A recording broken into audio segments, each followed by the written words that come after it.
कभी सोचा है यूपीपीएससी में हिस्ट्री को इतना इम्पोर्टेंस क्यों दिया जाता है?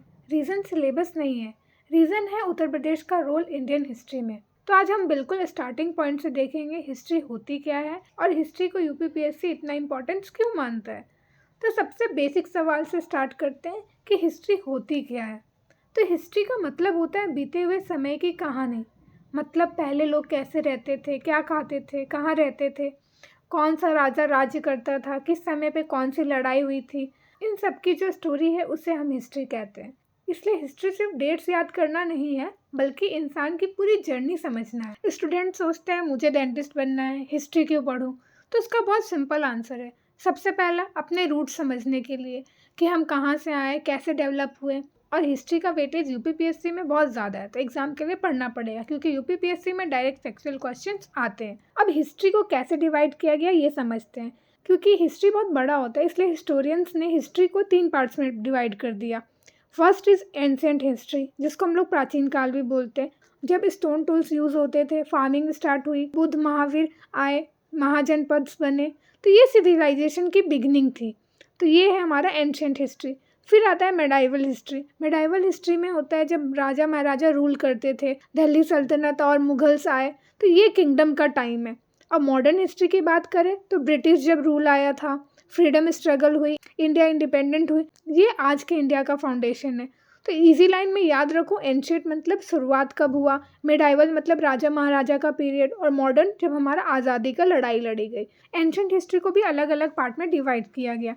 एंशिएंट हिस्ट्री के अंदर आता है stone age, metal age, mahajanapada, empires, ऐसे स्टेजेस आते हैं।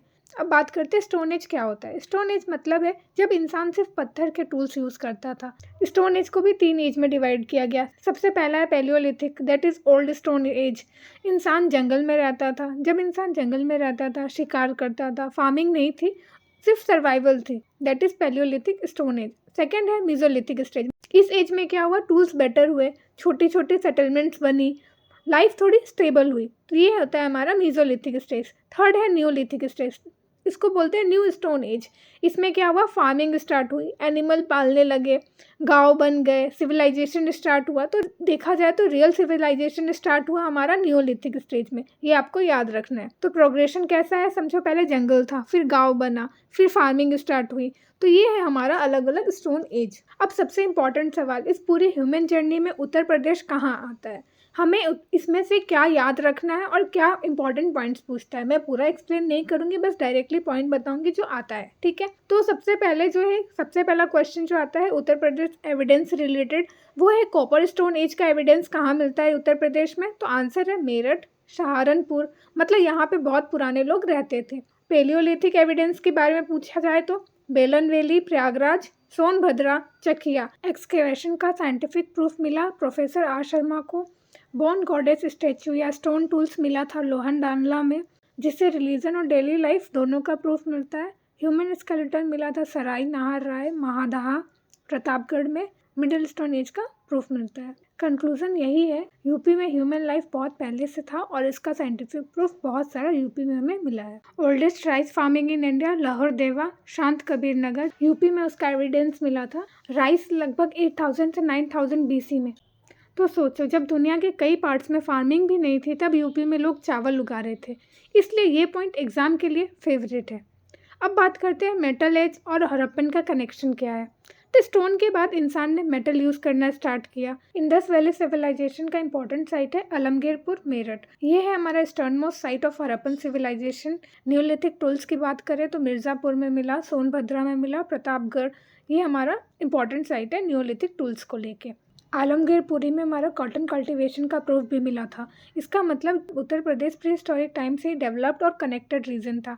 अब यहाँ तक हमने stone age, metal age, Harappan civilization इसकी बात कर ली। अब बात करते हैं बहुत important topic, that is Mahajanapada. तो टोटल 16 महाजनपद है, उसमें से 8 महाजनपद जो है यूपी में है। तो इसका मतलब यूपी एंशिएंट टाइम से ही पॉलिटिकली बहुत स्ट्रांग था। तो पहले समझते कि महाजनपद शब्द का मतलब क्या है। महा मतलब बड़ा, जन मतलब लोग, और पद मतलब जगह, मतलब एरिया। इसलिए महाजनपद का मतलब है बड़े लोगों का राज्य, या सिंपल वर्ड में एक बड़ा किंगडम और स्टेट। तब महाजनपद बना कब, तो ये समय था एंशंट इंडिया का, जब छोटे छोटे गांव मिलकर बड़े राज्य बनने लगे। इस पीरियड को कहते हैं महाजनपद पीरियड, अराउंड 600 BC। यहीं से इंडिया में ऑर्गेनाइज्ड पॉलिटिक्स और किंगडम का प्रॉपर शुरुआत हुआ था। तो टोटल कितने महाजनपद है?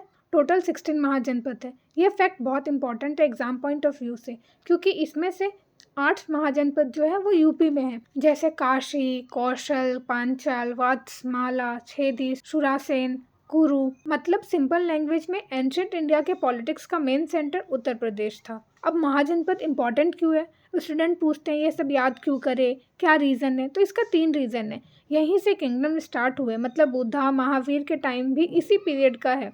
ठीक है, यूपीएससी में डायरेक्ट क्वेश्चंस आता है, इसलिए महाजनपद हिस्ट्री का टर्निंग पॉइंट प्लस एग्जाम का फेवरेट टॉपिक है। अब बात करते हैं बुद्धा का उत्तर प्रदेश से क्या कनेक्शन है। तो गौतम बुद्ध का जन्म लुम्बिनी नेपाल में हुआ था, बट उनकी लाइफ का मेजर इवेंट यूपी में हुए, जैसे कि सारनाथ वाराणसी में फर्स्ट सरमन उनका, सारावस्ती में लॉन्गेस्ट स्टे, महापरिनिर्वाण मतलब डेथ उनका कुशीनगर में हुआ था। इसलिए यूपी को बुद्धिस्ट एक्टिविटी का मेजर सेंटर माना जाता है। अब कन्नौज स्ट्रगल का उत्तर प्रदेश से क्या लिंक है? तो सबसे पहला बात कि कन्नौज जो प्रेजेंट डे में उत्तर प्रदेश में ही है, इसलिए जो भी स्ट्रगल कन्नौज के लिए हुए वो डायरेक्टली यूपी के हिस्ट्री का पार्ट बन गई। तो एग्जाम पॉइंट ऑफ व्यू से कन्नौज स्ट्रगल यूपी का पॉलिटिकल इम्पोर्टेंस है। उत्तर प्रदेश जो था वो पावर सेंटर था नॉर्थ इंडिया का, तो वहाँ पे यूपी में 3 बड़ी डायनेस्टी थी, गुर्जार प्रतिहारा, पाला, राष्ट्रकूटा। सिर्फ एक सिटी कन्नौज के लिए लड़ रही थी। इसका मतलब जो यूपी को कंट्रोल करेगा वो नॉर्थ इंडिया को कंट्रोल करेगा। इसलिए हिस्टोरियन बोलते हैं एंशिएंट मेडाइवल पीरियड में यूपी नॉर्थ इंडिया का पॉलिटिकल हब था।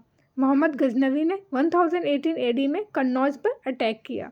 इसका मतलब यूपी की पॉलिटिकल सिचुएशन वीक हुई, फॉरेन इन्वेजन हुआ।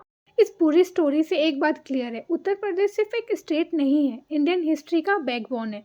और यूपीपीएससी के लिए हिस्ट्री मतलब श्योर मार्क्स, और उत्तर प्रदेश फोकस हिस्ट्री मतलब एक्स्ट्रा एज मिलेगा। तो अगर आप इस मैराथन को फॉलो करोगे तो जीके आपकी वीकनेस नहीं स्ट्रेंथ बन जाएगी।